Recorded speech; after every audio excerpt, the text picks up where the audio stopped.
Hello dear students, जय हिंद, वंदे मातरम। स्वागत है आप सभी का आपके अपने चैनल फिजिक्स टॉपर्स अकेडमी में। मैं हूं गौरव सिंह और आज आपके लिए लेकर आया हूं मैं चैप्टर नंबर 1 न्यूमेरिकल्स का पार्ट नंबर 1। ठीक है, अब मैं आज से ही न्यूमेरिकल स्टार्ट करा रहा हूं और सारे न्यूमेरिकल कराऊंगा मैं।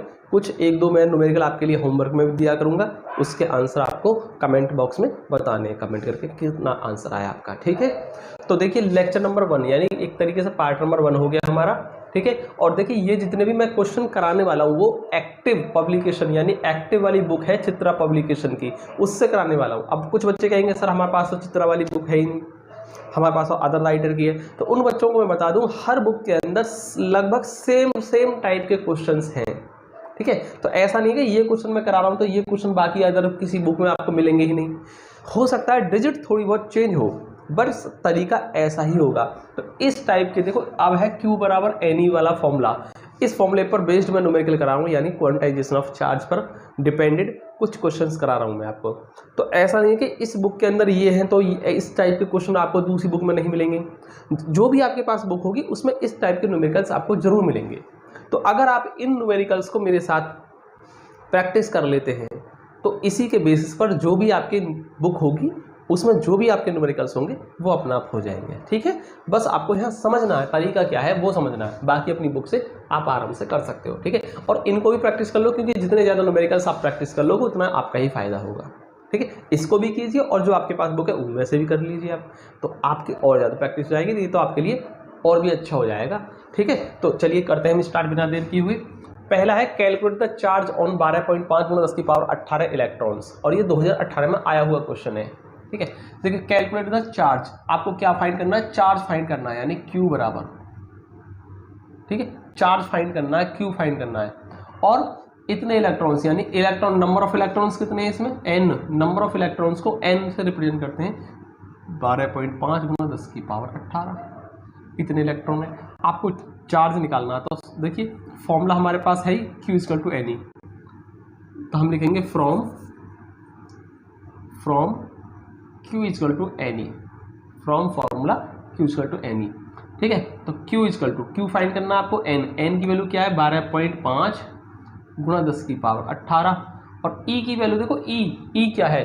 E है हमारा, जब मैंने आपको क्वांटाइजेशन ऑफ चार्ज कराया था तो वहाँ मैंने आपको बताया था E क्या है? एक फिक्स वैल्यू है, मिनिमम चार्ज होता है। ठीक है, मिनिमम चार्ज होता है ये हमारा किसी बॉडी पर पाया जाने वाला। ठीक है, और उसकी जो वैल्यू होती है फिक्स रहती है। मैंने आपको बताया था क्वांटाइजेशन जहाँ कराया था वहाँ बताया था फिक्स वैल्यू होती है E की 1.6 10⁻⁻19, ये ध्यान रखना, 1.6 × 10⁻⁻19 कूलम फिक्स होती है। तो जहाँ भी E आएगा इस वैल्यू को आप रख देंगे उठाकर, ये फिक्स होता है। ठीक है, तो Q = कितना होगा? अब देखो इसकी और इसकी मल्टीप्लाई करनी है आपको, 1.6 और 12.5 की मल्टीप्लाई कर दो। पहले 16 की 125 में कर लीजिए, 16 पंजे 80 की 0 हासिल 8, 16 32 और 8 40 की 0 हासिल 4, 16 एकम 16 और 4 20, यानी कि ये हो गया इतना, और 1 और 1 2 के बाद पॉइंट है यानी कि यहाँ, तो 20.00, यानी कि एक तरीके से क्या होगा? 20 ही हो गया। ये 20 × 10 की पावर कितना हुआ? 19 में से 18 गया तो माइनस का 1 बच गया। तो Q बराबर 20.00 को हम सिंपली 20 लिख सकते हैं, और 10 की पावर -1 को नीचे ले जाकर 10 कर सकते हैं, 10 दूनी 20, यानी कितना आया? Q = 2, तो कूलम, तो Q = 2 कूलम, यानी कि चार्ज कितना होगा? 2 कूलम चार्ज होगा। ठीक है, आई थिंक आपको समझ में आया होगा। चलिए अब मैं लेता हूं नेक्स्ट क्वेश्चन। क्वेश्चन नंबर 2 आपके सामने स्क्रीन पर, a conductor has a positive charge of 2.4 × 10⁻⁻18 coulomb, how many electrons are more or less in a conductor. देखिए ध्यान समझिए, इसमें दे रखा है पॉजिटिव चार्ज। पॉजिटिव चार्ज कितना है? सपोज करो Q है हमारा, चार्ज Q है, Q से रिप्रेजेंट कर रहे हैं, और कितना चार्ज है? Plus 2.4 × 10⁻18 coulomb.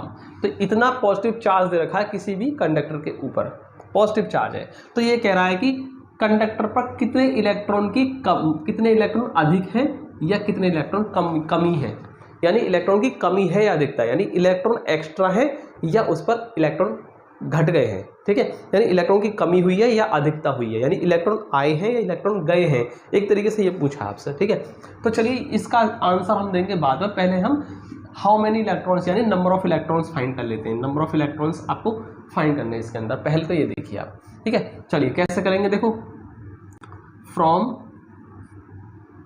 Q equal to N E, ठीक है। Q इक्वल टू एनी, आपको n फाइंड करना है ना, तो n बराबर Q अपॉन E, इस तरीके से हो जाएगा।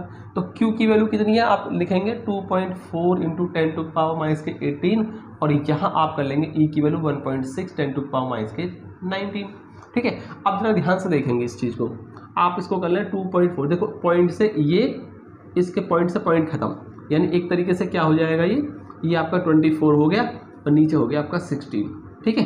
अब जरा ध्यान से देखेंगे इसको, आगे क्या करेंगे हम, 19 ऊपर जाकर प्लस 19 में 18 गया तो 1 बच गई भाई, 19 प्लस की 19 में से 18 गया तो 10 की पावर 1 बच गई, 19 में 18 गया तो 1, 10 की पावर 1 बची, और 1 पावर को लिखते नहीं है इसलिए इसको 10 ही रहने देते हैं, ठीक है। अब जरा ध्यान से देखेंगे सभी, क्या करेंगे हम इसको, हाँ जी ठीक है।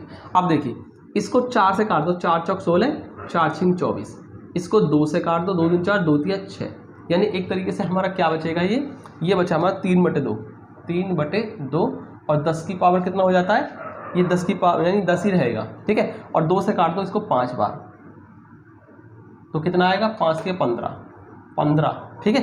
15 इलेक्ट्रॉन्स आ गया, 15 इलेक्ट्रॉन्स।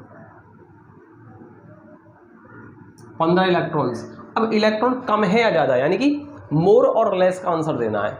तो how many electrons, 15 electrons are more or less in conductor, कम है या ज़्यादा। अच्छा ध्यान से देखेंगे, ध्यान रखना जब भी पॉजिटिव चार्ज की हम बात करते हैं, पॉजिटिव चार्ज हमेशा लेस इलेक्ट्रॉन के लेस होने की वजह से आता है। यानी कि मैंने आपको स्टार्टिंग में बताया था, जहाँ चार्ज बताया था कि अगर किसी कंडक्टर से इलेक्ट्रॉन निकल जाते हैं, इलेक्ट्रॉन लेस होते हैं, इलेक्ट्रॉन निकल जाते हैं, तो उस पर पॉजिटिव चार्ज आता है, ठीक है। और नेगेटिव चार्ज कब आएगा, जब किसी इलेक्ट्रॉन पर इलेक्ट्रॉन मोर यानी ज़्यादा इलेक्ट्रॉन हो जाए, ठीक है, यानी कि इलेक्ट्रॉन की अधिकता यानी इलेक्ट्रॉन आ जाएंगे तो नेगेटिव चार्ज आता है। तो ध्यान रखना क्या बताया मैंने अभी, दोबारा सुन लो।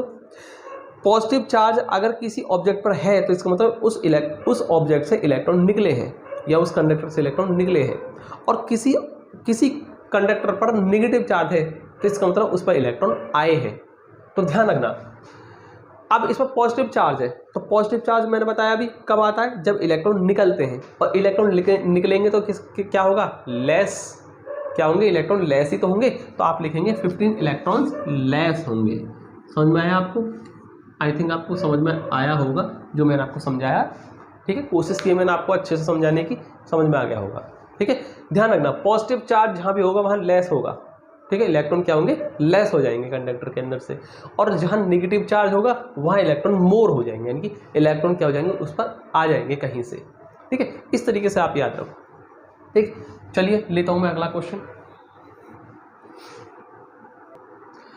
क्वेश्चन है आपके सामने, how many electrons constitute 1 coulomb charge, और ये 2019 में आया। और हाँ, क्वेश्चन नंबर जो 2 कराया था मैंने इससे जस्ट पिछले वाला, वो आपका 2017 और 2022 में आया हुआ क्वेश्चन है, वो 2 साल आ चुका है, ठीक है। तो ये भी इंपॉर्टेंट है, पिछला भी इंपॉर्टेंट था, ठीक है। अब इसकी हम बात कर लेते हैं, हाउ मेनी इलेक्ट्रॉन्स यानी नंबर ऑफ इलेक्ट्रॉन्स पूछे आपसे n, ठीक है, और कंस्टिट्यूट 1 कूलम चार्ज यानी Q दे रखा है 1 कूलम चार्ज दे रखा है, ठीक है, सही है, ये आपको 1 कूलम चार्ज दे रखा है, और हाउ मेनी इलेक्ट्रॉन्स यानी नंबर ऑफ इलेक्ट्रॉन्स पूछे हैं आपसे, ठीक है।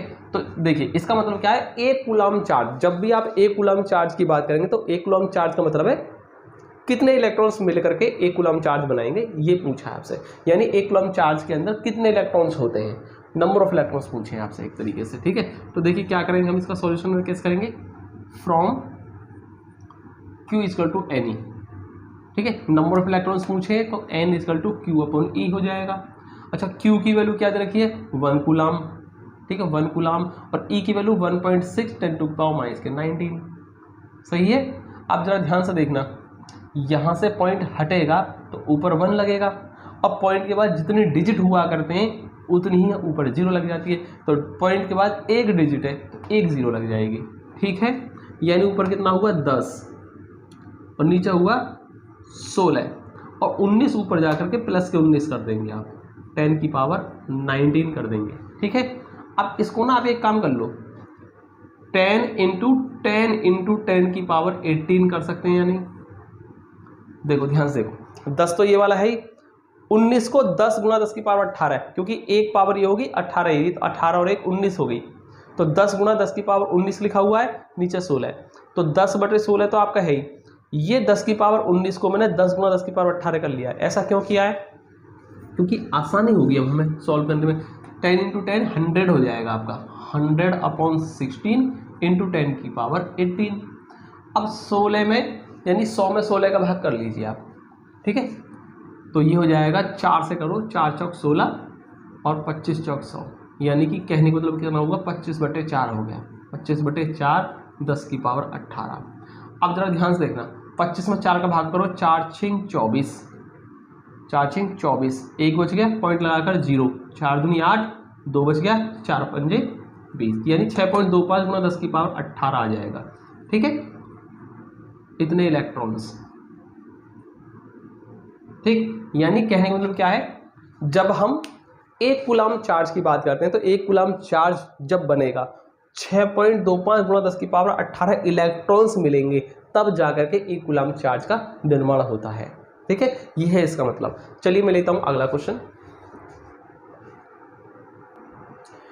क्वेश्चन है आपके सामने स्क्रीन पर, क्वेश्चन नंबर 6। अब आप कहेंगे सर क्वेश्चन नंबर 4 और 5 कहाँ गया? तो देखें, क्वेश्चन नंबर 4 और क्वेश्चन नंबर 5, इन दोनों को मैं आपको वीडियो के लास्ट में दे दूंगा, ठीक है। मैं आपके इन दोनों के स्क्रीनशॉट आपको वीडियो के लास्ट में आपको दे दूंगा। तो आपको क्या काम करना है, ये होमवर्क में आपके लिए क्वेश्चन छोड़े मैंने, बिल्कुल सेम जो पीछे करा है ना उसी के जैसे हैं और इसी फॉर्मूले पर है, क्वांटाइजेशन वाले पर, ठीक है। क्वेश्चन नंबर 4 का आपको आंसर देना है जो भी आएगा, और क्वेश्चन नंबर 5 का आपको आंसर कमेंट बॉक्स में देना है। ध्यान रखना, हर बच्चा कमेंट करके बताएगा कि क्वेश्चन नंबर 4 का क्या आंसर है, क्वेश्चन नंबर 5 का क्या आंसर है, ठीक है। और फिर मैं देखता हूँ कि आप कितना सीख पा रहे हैं, ठीक है। रिस्पॉन्स भी मुझे चेक करना है आपका कि आप सीख पा रहे हैं नहीं कर पा रहे हैं, ठीक है। चलिए, तो आपको क्वेश्चन नंबर 4 और 5 के आंसर आपको कमेंट बॉक्स में बताने हैं, हर बच्चा करे भाई, ध्यान रखना, ठीक है। ऐसा ना हो कि बच्चे केवल देख करके छोड़ दें, आपको आंसर देने हैं, ठीक है। कमेंट बॉक्स चेक करूंगा मैं, ठीक है। चलिए आगे सॉल्व करते हैं हम इसको। कैसे करेंगे इसको, देखो, कैलकुलेट द चार्ज, यानी क्यों पूछा आपसे, चार्ज पूछा है, न्यूक्लियस ऑफ 7 and 14, एक न्यूक्लियस है 7 and 14 का, ठीक है। अब देखिए 7 क्या है, एक तरीके से इसका एटॉमिक नंबर है, और जितना एटॉमिक नंबर होता है मतलब नंबर ऑफ इलेक्ट्रॉन्स भी कितने होते हैं, एटॉमिक नंबर के बराबर। तो ध्यान रखना, किसी भी न्यूक्लियस पर यानी कि न्यूक्लियस के अंदर कितने प्रोटॉन्स हैं, ठीक है, कितने होते हैं, जितना एटॉमिक नंबर होता है, जैसे 7 है, ठीक है, 7n है, 7 and 14 यानी 7 है एटॉमिक नंबर। तो इसका मतलब न्यूक्लियस के अंदर साथ ही आपके क्या हो गए, प्रोटॉन्स हो गए, और साथ ही इसके पास इलेक्ट्रॉन्स हो गए। तो एक तरीके से हमारे पास जो नंबर ऑफ इलेक्ट्रॉन्स नहीं है, नंबर ऑफ प्रोटॉन्स बोलेंगे हम एक तरीके से, क्योंकि क्या है, न्यूक्लियस की बात की है और न्यूक्लियस के अंदर क्या होते हैं, प्रोटॉन्स होते हैं। तो नंबर ऑफ प्रोटॉन्स कितने हो गए, 7, ठीक है। और चार्ज पूछा है आपसे क्यू, तो कर लेंगे वो simple, from Q equal to N E, ठीक है। क्या पूछा आपसे, Q पूछा है, n कितना 7 और E 1.6 10 टू पावर माइनस के 19 होता ही है। तो Q इक्वल टू कितना होगा, 16 सत्ते 112 गुणा 10 की पावर माइनस के 19। अब देखिए इतना भी आप छोड़ सकते हैं, यानी 11.2 हो गया एक तरीके से, आप इतना छोड़ सकते हैं, लेकिन जब आप बोर्ड में आंसर दे के आएंगे तो आपको इसको स्टैंडर्ड फॉर्म में, यानी साइंटिफिक फॉर्म या कह सकते हैं स्टैंडर्ड फॉर्म में ही आपको आंसर देना है इसका। कैसे देंगे, पॉइंट जो होता है ना हमेशा 1 डिजिट के बाद होना चाहिए, यानी 1 के बाद होना चाहिए यहाँ पर, यानी पहली डिजिट के बाद ही पॉइंट आना चाहिए। तो पॉइंट आप कहाँ करेंगे, इधर खिसकाएंगे, अपनी तरफ को लाएंगे, यानी लेफ्ट में लाएंगे, लेफ्ट में यानी अपनी तरफ को खींचेंगे। जब पॉइंट को अपनी ओर खींचते हैं ना तो पावर प्लस होती है, तो Q इक्वल टू 1। जब पॉइंट आपका यहाँ आ जाएगा तो 1.12 हो जाएगा, ये पॉइंट आपके यहाँ आ गया तो 10 टू पावर माइनस के 19, ठीक है। ध्यान रखना, जब आप इसको अपनी तरफ को खींचते हैं यानी लेफ्ट में को लाते हैं अपनी तरफ को, तो हमेशा पावर प्लस होती है, ध्यान रखना।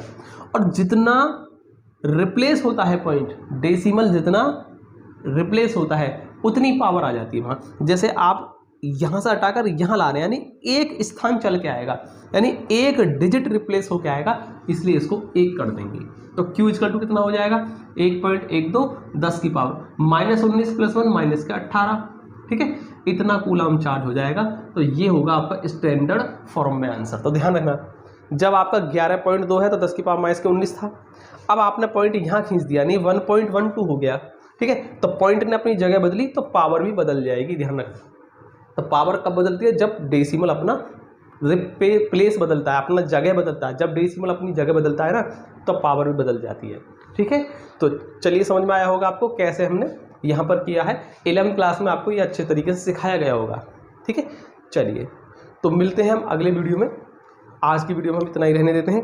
कल मैं आपको जो पार्ट नंबर 2 लेकर आऊँगा, उसमें मैं आपको कूलम्ब्स लॉ पर डिपेंडेंट कुछ क्वेश्चंस कराऊंगा, न्यूमेरिकल्स, ठीक है। तो चलिए, मिलते हैं अगली वीडियो में। और भाई सभी बच्चे कमेंट करके मुझे आंसर ज़रूर भेजें, ये आपका होमवर्क है, ज़रूर करते रहें, ठीक है। तो मिलते हैं अगली वीडियो में।